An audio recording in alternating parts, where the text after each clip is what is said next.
You've been told to cut sodium. You've been told to exercise more.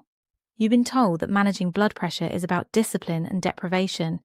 But what if the most powerful blood pressure tools aren't restrictions at all? They're specific foods sitting in grocery stores right now, backed by clinical trials, that work through mechanisms your doctor probably never explained? Research published in the American Journal of Clinical Nutrition tracked over 4,000 adults and found that certain nutrient combinations don't just support cardiovascular health, they actively relax arterial walls, improve endothelial function, and reduce systemic vascular resistance within hours of consumption. The 5 foods in this video aren't exotic, they're not expensive, but the way they work inside your body is more powerful than most people realize. And the last one on this list has been shown in controlled studies to drop systolic pressure by an average of 8 points in just 2 weeks. That's not a supplement, that's food. But here's what matters more than any single item. Blood pressure isn't just about what you eat once, it's about how your vascular system responds to consistent patterns over time. Most people focus on daily sodium intake or single meals, but long-term pressure stability depends on a coordinated approach that includes meal timing, specific micronutrient ratios, and metabolic rhythms that shift as you age. There's a physician-designed protocol in the description that breaks down the full system. When to eat these foods for maximum vascular benefit, which supplements enhance nitric oxide production, and the daily habits that keep arterial stiffness low across every decade after 50. Built specifically for people managing hypertension or pre-hypertension. The link is in the description below or pinned at the top of the comments. Before we get to the list, you need to understand what's actually happening inside your arteries when blood pressure climbs. Because without this context, food recommendations feel random. Your cardiovascular system isn't just a series of tubes. It's a dynamic network where the inner lining of every artery, called the endothelium, constantly releases signaling molecules that either relax or constrict blood vessel walls. One of the most critical molecules is nitric oxide. When your endothelium produces enough nitric oxide, your arteries stay flexible and dilated, allowing blood to flow freely with minimal resistance. But as you age, especially after 50, endothelial cells produce less nitric oxide naturally. At the same time, chronic low-grade inflammation damages the endothelial lining, oxidative stress degrades the nitric oxide that does get produced, and arterial walls stiffen from calcification and collagen changes. The result? Higher systemic vascular resistance. Your heart has to generate more force to push the same volume of blood through narrower, less flexible pathways. That's elevated blood pressure. And it's not just a number on a monitor. Studies from the Journal of Hypertension show that every 10-point increase in systolic pressure accelerates endothelial aging by roughly 3 years and doubles the risk of microvascular damage in kidneys, eyes, and brain tissue. The foods you're about to see work because they target the root mechanisms. They boost nitric oxide production, reduce oxidative damage to arterial walls, lower inflammation markers like C-reactive protein, and provide the specific minerals that regulate fluid balance and vascular tone. This isn't about eating healthy in some vague sense. It's about consuming compounds that intervene in the exact pathways that drive pressure up. The first food is beets, and not because they're trendy or because someone's grandmother said so, but because they contain one of the highest natural concentrations of dietary nitrates found in any vegetable. Here's what happens when you eat them. Your saliva contains bacteria that convert nitrates into nitrites. Those nitrites travel to your stomach, get absorbed into your bloodstream, and then convert again into nitric oxide, the same molecule your damaged endothelium is struggling to produce on its own. A study published in Hypertension Journal gave participants 1 cup of beetroot juice daily for 4 weeks. Systolic pressure dropped by an average of 8 points. Diastolic pressure fell by 4. And this wasn't a placebo-controlled, hopeful outcome. It was measured with 24-hour ambulatory monitoring, meaning the effect was real, sustained, and clinically significant. But here's the part most people miss. The timing matters. Nitric oxide peaks in your bloodstream roughly 2 to 3 hours after consuming nitrate-rich foods. If you're eating beets at dinner, your vascular benefit is happening late at night when it's least useful. The smarter approach is consuming them earlier in the day when your cardiovascular system is under more demand. You don't need juice. Half a roasted beet with lunch works. A beet smoothie mid-morning works. Even pickled beets deliver the nitrates, though you'll want low-sodium versions to avoid offsetting the benefit. If you've been struggling to get your numbers down despite medication, or if your doctor keeps increasing your dose but you're still seeing 145/90, this is the food that addresses what the medication can't. It rebuilds the vascular flexibility that age and inflammation have stripped away. And the second food builds on this exact mechanism in a completely different way. Leafy greens, spinach, kale, arugula, Swiss chard might seem like the boring answer, but the research behind them is anything but ordinary. These vegetables are loaded with potassium, magnesium, and additional nitrates, creating a triple action effect on blood pressure regulation. Potassium works by balancing sodium at the cellular level. Your kidneys regulate blood volume, partly by controlling how much sodium you retain. When potassium intake is high, your kidneys excrete more sodium, which reduces blood volume and subsequently drops pressure. Data from the American Heart Association shows that increasing potassium intake to around 3,500 milligrams per day can lower systolic pressure by 5 to 6 points in people with hypertension. And 2 cups of cooked spinach delivers roughly 800 milligrams. Magnesium, meanwhile, acts as a natural calcium channel blocker. It prevents calcium from flooding into the smooth muscle cells of your artery walls, which keeps those walls relaxed instead of contracted. A meta-analysis in the Journal of Human Hypertension found that magnesium supplementation reduced blood pressure across multiple trials, but food sources are more effective because they come with cofactors that enhance absorption. Then there's the nitrate content again. Leafy greens have nearly as much as beets, but they're easier to eat in larger quantities throughout the day. If you're over 60, your kidneys are already less efficient at balancing sodium and potassium on their own. That's not failure, that's normal aging. But it means your diet has to compensate. Most people are getting maybe 2,000 milligrams of potassium daily when they need closer to 4,000. 2 servings of leafy greens closes that gap without requiring a supplement. Sauté them in olive oil with garlic. Blend them into a morning smoothie with banana and almond milk. Add them raw to salads with lemon juice to boost absorption. The consistency matters more than the method, and once your potassium-sodium ratio starts shifting in the right direction, the third food accelerates the effect even further.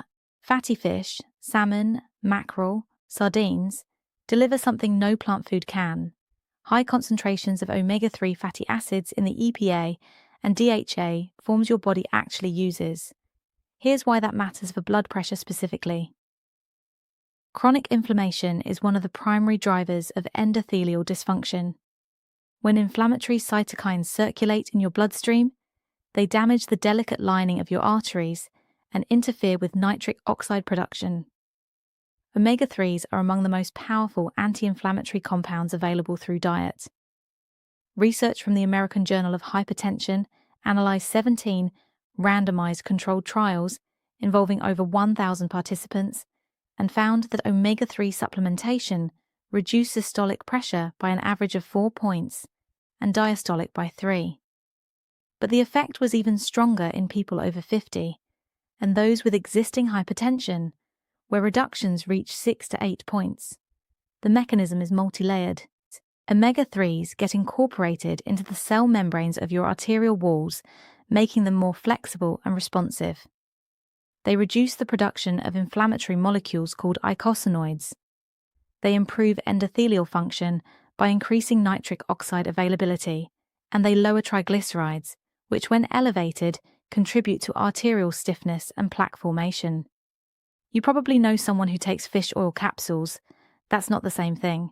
Whole fish provides omega-3s alongside selenium, B vitamins, and protein in a matrix your body recognizes and processes far more efficiently than isolated oils. If you're eating 3 servings of fatty fish per week, you're hitting the threshold most cardiologists recommend for cardiovascular protection.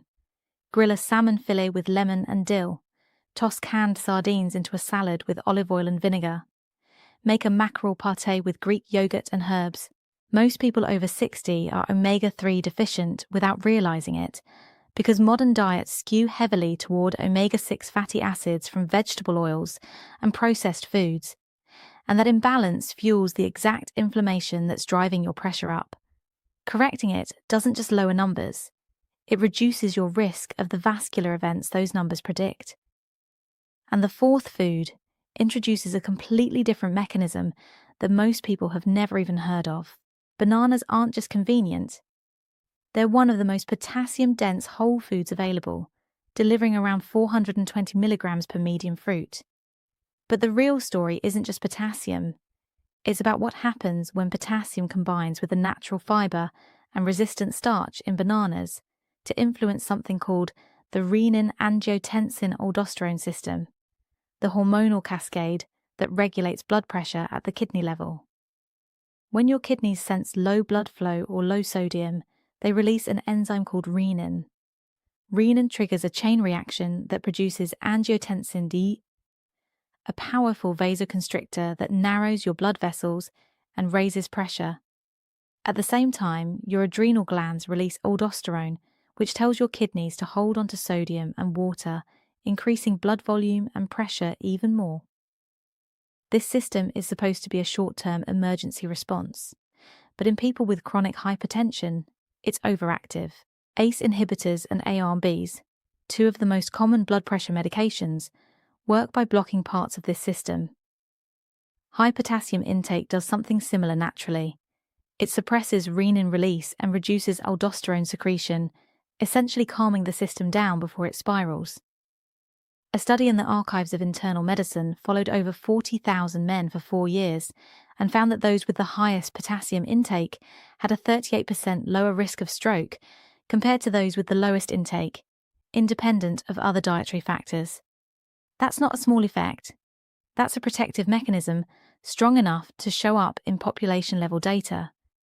Bananas are also one of the few foods that deliver quick energy without spiking blood sugar, which matters because insulin resistance, common in people over 50, worsens blood pressure by increasing sodium retention and promoting arterial stiffness. A banana at breakfast stabilizes blood sugar, delivers potassium when your body is most responsive to it, and provides resistant starch that feeds beneficial gut bacteria linked to lower systemic inflammation. If you've been avoiding bananas because you heard they're high in sugar, you've been misled. The sugar in a banana comes with fiber that slows absorption and nutrients that offset any glycemic impact. Slice one into oatmeal. Blend it into a smoothie with spinach and almond butter. Eat one plain 30 minutes before a meal. The consistency of that potassium intake, day after day, is what shifts your renin-angiotensin activity from chronic overdrive into something closer to normal regulation. And the fifth food is the one that ties all of these mechanisms together with a compound so effective it's been compared to prescription medication in clinical trials. Garlic has been used for cardiovascular health for thousands of years, but only recently has science understood exactly why it works. And the answer is a sulfur compound called allicin that forms when raw garlic is crushed or chopped. Allicin stimulates the production of hydrogen sulfide in your vascular smooth muscle, which acts as a signaling molecule similar to nitric oxide. It relaxes arterial walls, reduces resistance, and allows blood to flow more freely. But that's just the beginning. A meta-analysis published in Integrated Blood Pressure Control reviewed 12 clinical trials and found that aged garlic extract reduced systolic blood pressure by an average of 9 points in people with hypertension, a reduction comparable to standard first-line medications. 9 points from a food. The reason most people don't experience this effect is because they're cooking garlic immediately after chopping it, which destroys allicin before it can form. To activate the compound, you need to crush or mince raw garlic and let it sit for at least 10 minutes before exposing it to heat. That waiting period allows enzymes in the garlic to convert allicin into allicin, the active molecule that does the cardiovascular work. Garlic also reduces LDL cholesterol oxidation, decreases platelet aggregation, and lowers markers of arterial inflammation like interleukin 6 and C-reactive protein. If you're over 60 and your doctor is monitoring your cholesterol alongside your blood pressure, garlic is one of the few foods that addresses both simultaneously. You don't need massive amounts. 2 to 3 cloves per day is the dose used in most studies. Mince it into salad dressings, crush it into guacamole, mix it with olive oil and spread it on whole grain toast. Some people take aged garlic supplements to avoid the odor, and those do work. But fresh garlic provides a broader spectrum of sulfur compounds that interact synergistically with the other foods on this list. If you've been relying solely on medication to manage your numbers, and you're still seeing readings above 130 over 85, garlic is the missing variable that targets the pathways medication doesn't fully address, especially the chronic low-grade inflammation and endothelial dysfunction that develop silently over decades.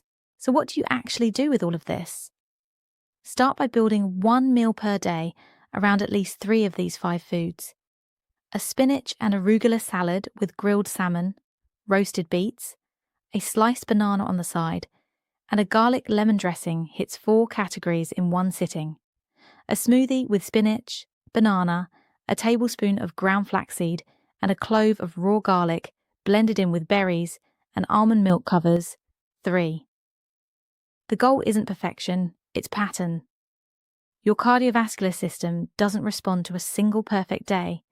It responds to repeated signals over weeks and months that tell your endothelium to produce more nitric oxide, tell your kidneys to balance sodium and potassium more effectively, and tell your arterial walls to stay flexible instead of stiff. Track your blood pressure at the same time every day, ideally in the morning, before eating, and again in the evening. Most people see measurable changes within 2 to 3 weeks if they're consistent, and if you're on medication, don't stop it or change the dose without talking to your doctor. These foods work alongside medication, not instead of it. But many people find that after several months of dietary changes, their doctor is able to reduce their dosage or eliminate one medication from a multi-drug regimen. That's the real goal, not replacing medical care, but reducing your dependence on it by addressing the root causes medication can't touch. Let's recap with complete clarity. First, beets flood your system with dietary nitrates that convert into nitric oxide, relaxing your arteries and dropping pressure within hours. Second, leafy greens deliver potassium and magnesium that balance sodium, prevent arterial contraction, and provide additional nitrates for sustained vascular flexibility. Third, fatty fish supply omega-3s that reduce the chronic inflammation, destroying your endothelial function and stiffening your arterial walls. Fourth, bananas provide concentrated potassium that suppresses the renin-angiotensin-aldosterone system, the hormonal cascade that drives blood volume and vascular constriction out of control. Fifth, garlic produces allicin and hydrogen sulfide that relax smooth muscle, reduce cholesterol oxidation, and lower systemic inflammation with effects comparable to medication in clinical trials. These aren't suggestions, they're interventions, and the difference between knowing this information and actually applying it comes down to whether you treat your blood pressure as a number to manage or a system to rebuild. If you're serious about long-term control, not just hitting a target at your next appointment, but maintaining stable pressure across every decade moving forward, you need more than isolated foods.